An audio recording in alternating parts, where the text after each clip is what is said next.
दोस्तों नमस्कार। अभी की सबसे बड़ी खबर आ रही है, जहां पर भारत कर सकता है कभी भी पाकिस्तान पर हमला, पाकिस्तान कर ले इसकी तैयारी। जी हां, जम्मू आतंकी हमले के बाद खौफ में दिखाई दिए पीओके के पूर्व पीएम, दे दी बड़ी चेतावनी, पाकिस्तानी सेना को कह दिया है अलर्ट रहने के लिए। बताएंगे क्या है अभी की बड़ी खबर। तो वहीं दोस्तों पाकिस्तान के रक्षा मंत्री ने मोदी के खिलाफ उगला जहर, मुस्लिमों का हत्यारा बताया है मोदी जी को। बताएंगे इसकी जुबानी। तो वहीं पाकिस्तान के राम मंदिर में घुस की गई बड़ी तोड़ फोड़, उपद्रवी उठा ले गए मूर्तियां, हिंदुओं पर बड़ा अत्याचार की बड़ी खबर। सारी जानकारियां बताएंगे। अब 3 नहीं बल्कि अब आंध्र प्रदेश की होगी सिर्फ एक ही राजधानी। तो चलते हैं खबर की तरफ, लेकिन उससे पहले वीडियो को लाइक नहीं किया तो लाइक करके चैनल को सब्सक्राइब करके बेल आइकन दबा के कमेंट में जय हिंद अवश्य कहिएगा। बात करें पहली बड़ी खबर की, जहां जम्मू आतंकी हमले के बाद खौफ में पीओके के पूर्व प्रधानमंत्री, कहा भारत कभी भी कर सकता है हमला, पाकिस्तानी सेना कर ले तैयारी। जी हां, पाकिस्तान के कब्जे वाले कश्मीर के कथित तौर पर प्रधानमंत्री रहे राजा मोहम्मद फारूक हैदर खान को भारत के हमले का डर सता रहा है। नवाज शरीफ की पार्टी PMLN के नेता हैदर को लग रहा है कि रविवार को जम्मू के रियासी जिले में हुए आतंकी हमले के जवाब में भारत सैन्य कार्रवाई कर सकता है। ऐसे में उन्होंने पाकिस्तानी सेना और शहबाज शरीफ की सरकार को अलर्ट पर रहने के लिए कहा है। राजा हैदर ने सोमवार रात को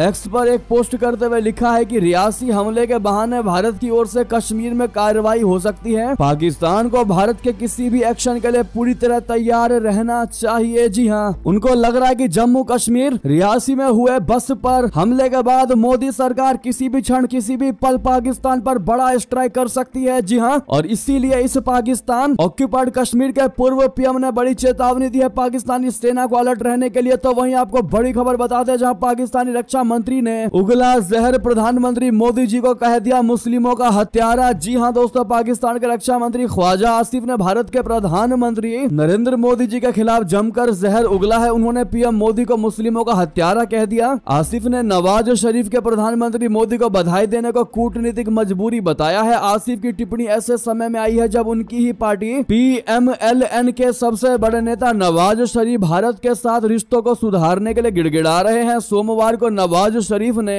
प्रधानमंत्री मोदी को भेजे अपने बधाई संदेश में नफरत को भुलाकर दोस्ती के लिए हाथ बढ़ाने की अपील की थी। उन्होंने कहा कि इससे दोनों देशों के लोगों का भविष्य सुधरेगा। तो वहीं इसके पहले पाकिस्तान के प्रधानमंत्री शहबाज शरीफ ने भी पीएम मोदी का तीसरी बार प्रधानमंत्री बनने पर बधाई दी थी। दूसरी तरफ जियो न्यूज के एक कार्यक्रम में पाकिस्तान के रक्षा मंत्री ख्वाजा आसिफ ने मोदी के खिलाफ जमकर जहर उगला है। आसिफ ने कहा कि मोदी को बधाई संदेश भेजना महज कूटनीतिक मजबूरी है, कोई मोहब्बत का पैगाम नहीं भेजा है, पाकिस्तान ने मजबूरी थी इसीलिए भेजा। उन्होंने कहा कि पाकिस्तान ने मोदी को कोई प्रेम पत्र नहीं भेजा है। आसिफ ने कहा पाकिस्तान कभी नहीं भूलेगा कि मोदी भारत में मुसलमानों के हत्यारे हैं। आसिफ ने कहा कि जब शहबाज शरीफ प्रधानमंत्री बने थे तब मोदी ने भी बधाई दी थी। ऐसे में ये बयान दोस्तों किसी और ने नहीं बल्कि पाकिस्तान के रक्षा मंत्री ने दिया है, जो रक्षा मंत्री के पद पर बैठे हैं। उन्होंने ये बयान दिया है और मुस्लिमों का हत्यारा बताया है प्रधानमंत्री मोदी जी को। ऐसे में एक चीज तो कंफर्म है कि पाकिस्तान की दुम कभी सीधी नहीं होने वाली। ऐसे में आप क्या जवाब देना चाहेंगे दोस्तों इस पाकिस्तानी रक्षा मंत्री को? भर के जवाब दीजिएगा कमेंट में। तो वहीं आपको बता दें, इतना ही नहीं एक और बड़ी खबर है पाकिस्तान से, जहां पाकिस्तान के राम मंदिर में घुसकर की गई तोड़ फोड़, उपद्रवी उठा ले गए मूर्तियां, हिंदुओं पर अत्याचार की इंतहा की बहुत बड़ी खबर। दरअसल पाकिस्तान में हिंदुओं के खिलाफ उत्पीड़न की घटनाएं लगातार बढ़ती जा रही है। देश के अलग अलग हिस्सों में हिंदू मंदिरों में तोड़फोड़ की घटनाएं सामने आई है। ऐसी ही एक घटना अब सिंध प्रांत में हुई है, जहाँ भगवान राम के मंदिर में घुसकर मूर्तियों को हटा दिया गया। सिंध प्रांत के टांडो आदम में हिंदुओं की आबादी रहती है। शहर के कच्ची कॉलोनी इलाके में एक राम मंदिर मौजूद है। शुक्रवार की रात में इस मंदिर के अंदर कुछ उपद्रवी घुस गए और अंदर रखी मूर्तियां और पवित्र ग्रंथ गीता की कॉपी उठा ले गए, जिस दौरान घटना को अंजाम दिया गया। मंदिर में ताला लगा हुआ था। उपद्रवियों ने मंदिर में लूटपाट के अलावा तोड़फोड़ भी की। वॉइस ऑफ माइनॉरिटी इन पाकिस्तान नाम के एक्स हैंडल से पाकिस्तान में मूर्तियों को हटाने और तोड़फोड़ की घटना की जानकारी दी। इसके साथ ही एक वीडियो भी जारी किया गया है, जिसमें मंदिर की बेहद दयनीय हालत को भी दिखाया गया है। स्थानीय हिंदुओं ने कई बार इस मंदिर को बनाने की कोशिश की, लेकिन बार बार इसमें बाधा डाल दी जाती है। तो वहीं बता दें, देश में अवैध रूप से घुसे चीनी नागरिक की अस्पताल में हुई मौत, आत्महत्या की नीयत से खुद को किया था जख्मी। जी हां, भारत में अवैध रूप से प्रवेश मामले में सजा काट रहे चीनी नागरिक ली जियाकी ने इलाज के दौरान अस्पताल में दम तोड़ दिया। आज मंगलवार की सुबह हुई मौत के बाद जिला प्रशासन आगे की कार्रवाई में जुट गया है। आरोपी ली ने सेंट्रल जेल में आत्महत्या की कोशिश की थी। गौरतलब है कि चीनी नागरिक ली जियाकी बिना वीजा अवैध रूप रूप में भारत में घुसा था। बीते दिनों गंभीर हालत में इलाज के लिए SKMCH अस्पताल मेडिकल कॉलेज में भर्ती कराया गया था। मामले की पुष्टि SKMCH की अधीक्षक डॉक्टर विभा कुमारी ने की है। तो वहीं बता दें, प्रधानमंत्री मोदी जी के आक्रामक तेवर, चीन को मुंह तोड़ दिया जवाब, मामले का तिब्बत से कनेक्शन। जी हां, शपथ ग्रहण करते हुए प्रधानमंत्री मोदी जी एक्शन मोड में आ चुके हैं। उन्होंने बहुत बड़ा फैसला लेते हुए ऐलान किया है कि चीन से बदला लिया जाएगा। चीन ने अरुणाचल प्रदेश की 30 जगहों के नाम बदले थे, अब भारत तिब्बत में 30 जगहों के नाम बदलेगा। ये चीन के उस गुस्सावे का बदला होगा जिसके चलते अरुणाचल प्रदेश में 30 स्थानों के नाम बदले गए थे। पीएम नरेंद्र मोदी के नेतृत्व वाली नवनिर्वाचित NDA सरकार ने तिब्बत में 30 स्थानों के नाम बदलने वाले प्रस्ताव को मंजूरी दे दी है। ये नाम तिब्बत की संरचना और इतिहास को ध्यान में रखकर तय किए जाएंगे। नाम भारतीय सेना जारी करेगी और मैप में भी नामों को बदला जाएगा। मीडिया के अनुसार 5 मई 2020 को पेंगोंग तसो क्षेत्र में हिंसक झड़प के बाद पूर्वी लद्दाख सीमा पर गतिरोध शुरू हुआ। इससे दोनों पड़ोसियों के बीच व्यापार को छोड़कर अन्य प्रकार के संबंधों में गिरावट आई। गतिरोध के हल करने के लिए दोनों पक्षों ने अब तक 21 दौर की सैन्य वार्ता भी की है, लेकिन समाधान नहीं निकला। तो वहीं आपको बता दें, प्रधानमंत्री मोदी मुझे अपनी टीम में शामिल कर लीजिए। जी हां, POK के एक्टिविस्ट ने भारतीय प्रधानमंत्री मोदी जी से लगाई गुहार। जी हां, बीजेपी नेता नरेंद्र मोदी लगातार तीसरी बार देश के प्रधानमंत्री बने हैं। पूरी दुनिया इसकी साक्षी है। 2014 में पहली बार देश के प्रधानमंत्री चुने जाने के बाद ये उनका लगातार तीसरा कार्यकाल है। मोदी के तीसरे बार शपथ लेने के बाद पाकिस्तान के कब्जे वाले कश्मीर से ताल्लुक रखने वाले और लंदन में रहने वाले एक्टिविस्ट अमजद अयूब मिर्जा ने उनसे बड़ी मांग की है। मिर्जा ने नरेंद्र मोदी से मंत्री बनाने या सरकार में कोई जिम्मेदारी देने की गुजारिश की है। मिर्जा ने कहा है कि वो भी भारतीय ही हैं, ऐसे में उनको भी सरकार में रहते हुए देश की सेवा का मौका मिलना चाहिए। उन्होंने अपनी वो 3 खूबियां भी बताई हैं जो मोदी ने अपने मंत्रियों से उम्मीद की है। अमजद अयूब मिर्जा ने बीजेपी को पटका पहने हुए बनाई वीडियो में कहा कि नरेंद्र मोदी ने तीसरी बार PM बनकर वो कर दिखाया है जो नेहरू के बाद कोई नहीं कर सका था। मैं उनको बहुत मुबारकबाद देता हूँ। नरेंद्र मोदी जी, मैंने आपकी NDA की बैठक और PM बनने के बाद की स्पीच देखी। आपने कहा कि आप आराम करने के लिए पैदा नहीं हुए हैं। ये बात आपकी मुझसे मिलती है। मैं भी आपकी तरह वक्त नहीं देखता और दिन रात काम करता हूँ। ये ऐसी बात हो जो हम दोनों की एक जैसी है। आप यकीनन बड़े आदमी है, लेकिन ये बात हमारी मिलती है। आपने ये भी कहा कि NDA के बाहर के लोगों को भी आप वेलकम करेंगे। ये बहुत अच्छी बात है। आपकी इस बात पर मैं ये कहूंगा कि मेरा ताल्लुक POK से है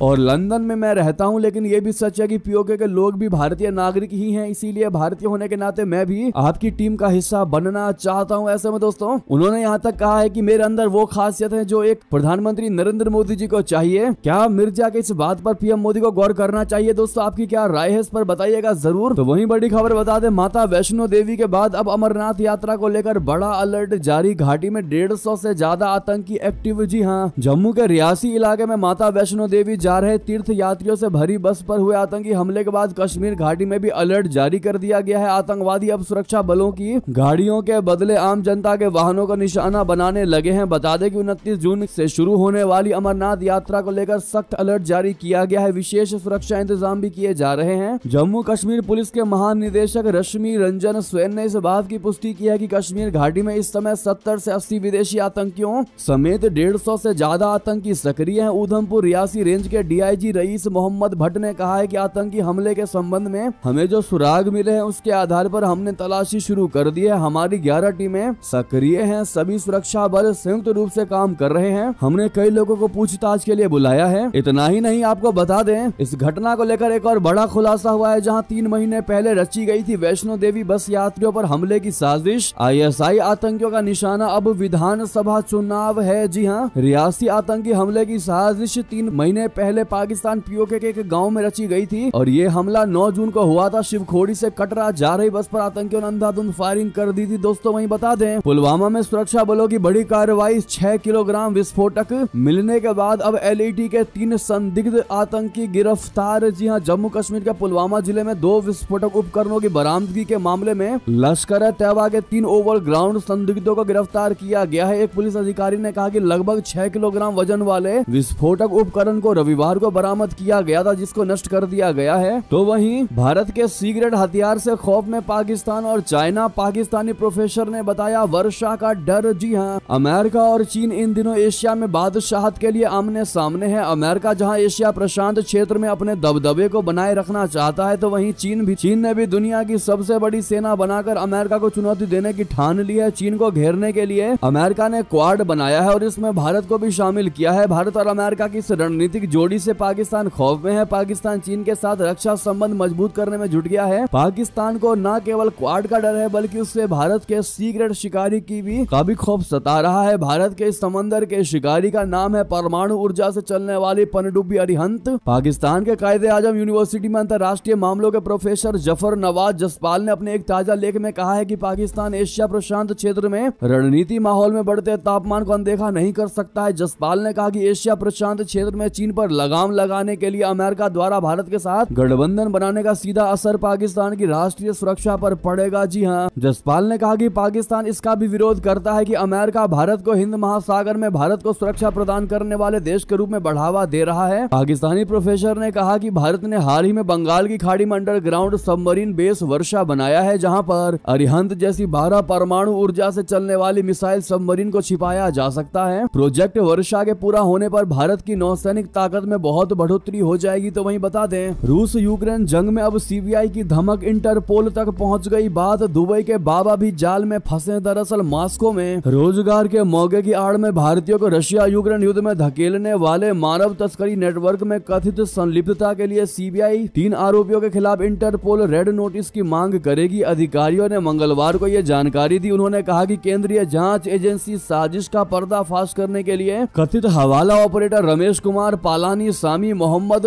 मोइनुद्दीन चिप्पा और फैजल अब्दुल मुदालिब खान को हिरासत में लेकर पूछताछ करना चाहती है। तो वहीं बता दें, मलावी के उपराष्ट्रपति समेत 10 लोगों की विमान हादसे में मौत की बड़ी खबर। राष्ट्रपति ने की इसकी बड़ी पुष्टि। जी हाँ, मलावी के उपराष्ट्रपति सोलोस क्लॉस चिलीमा की एक विमान हादसे में मौत हो गई। इसकी जानकारी खुद मलावी के राष्ट्रपति लाजर चकवेरा ने मंगलवार को राष्ट्र के नाम एक संबोधन के दौरान दिया। उन्होंने कहा कि मलावी के उपराष्ट्रपति सोलोस क्लॉस चिलीमा को ले जा रहे विमान में सवार सभी लोग मारे गए जो सोमवार को लापता हो गए थे। तो वहीं बता दें, चीन को कनाडा ने बुरी तरह चिढ़ाया। तिब्बत पर संसद में प्रस्ताव कर दिया पास। अब क्या करेगा ड्रैगन। दरअसल खालिस्तान के मामले में भारत से नाराजगी झेल रहे कनाडा ने अब चीन को उकसाया है। कनाडा की संसद के निचले सदन हाउस ऑफ कॉमन्स में एक प्रस्ताव पारित किया गया है जिसमें कहा गया है कि तिब्बत को खुद तय करने का अधिकार है कि वो किसके साथ रहना चाहता है। तिब्बत पर 7 दशकों से चीन का अवैध कब्जा है और वो वन चाइना पॉलिसी के तहत अब अपने ही देश का हिस्सा मानता है। हालांकि तिब्बतियों का एक बड़ा समूह निर्वासित है और अक्सर चीन के खिलाफ आंदोलन करता रहता है। तिब्बती धर्मगुरु दलाई लामा समेत हजारों लोग भारत में भी हैं जो अक्सर चीन के खिलाफ प्रदर्शन करते हैं। कनाडा की संसद में सांसद अलेक्सीज ब्रुनेले ड्यूसेप ने प्रस्ताव पेश किया था जिसे सोमवार को मंजूर कर लिया गया है। सदन में मौजूद सभी सांसदों ने इस प्रस्ताव के पक्ष में मतदान किया। हालांकि जिस दौरान ये प्रस्ताव लाया गया उस वक्त सदन में पीएम जस्टिन ट्रूडो मौजूद नहीं थे। संसद में पारित इस प्रस्ताव में कहा गया है कि चीन ने तिब्बत पर अवैध कब्जा किया हुआ है। इसके अलावा अपनी साम्राज्यवादी नीति के तहत वहाँ के कल्चर को भी खत्म किया जा रहा है। सबसे अहम बात यह है कि इस प्रस्ताव में तिब्बत के लोगों को एक अलग मुल्क के तौर पर माना गया है और उन्हें अपने बारे में फैसले का अधिकार दिया गया। अब देखना ये होगा कि चीन क्या जवाब देता है, क्योंकि इस मुद्दे पर चाइना तगड़ा वाला बौखलाने वाला है और कनाडा ने पूरे तरीके से चिढ़ाने का काम कर दिया है चीन को। जी हाँ, तो वहीं कनाडा में इंदिरा गांधी की हत्या के महिमा मंडन पर राजदूत की सफाई। 2 टूक कहा यह बर्दाश्त नहीं। जी हाँ, खालिस्तानी समर्थक हरदीप सिंह निज्जर की हत्या के बाद भारत और कनाडा के बीच तनातनी बनी हुई है। यह मामला अभी शांत नहीं हुआ कि अब कनाडा में भारत की पूर्व प्रधानमंत्री इंदिरा गांधी की हत्या का महिमा मंडन किया गया। ब्रैम्पटन शहर में बाकायदा एक झांकी निकाली गई और इसमें इंदिरा गांधी की हत्या का महिमा मंडन किया गया। इस घटना पर दुनिया के कई देशों समेत भारत ने भी आपत्ति जताई है। भारत में कनाडा के राजदूत कैमरन मैके ने भी इस घटना की निंदा की है। मैके का कहना है कि कनाडा में हिंसा को बढ़ावा दिया जाना बिल्कुल बर्दाश्त नहीं होगा। तो वहीं बता दें, 3 नहीं अब आंध्र प्रदेश की होगी सिर्फ एक ही राजधानी। चंद्रबाबू नायडू ने बताया इनका नाम दरअसल आंध्र प्रदेश से तेलंगाना के अलग राज्य बनने के बाद अब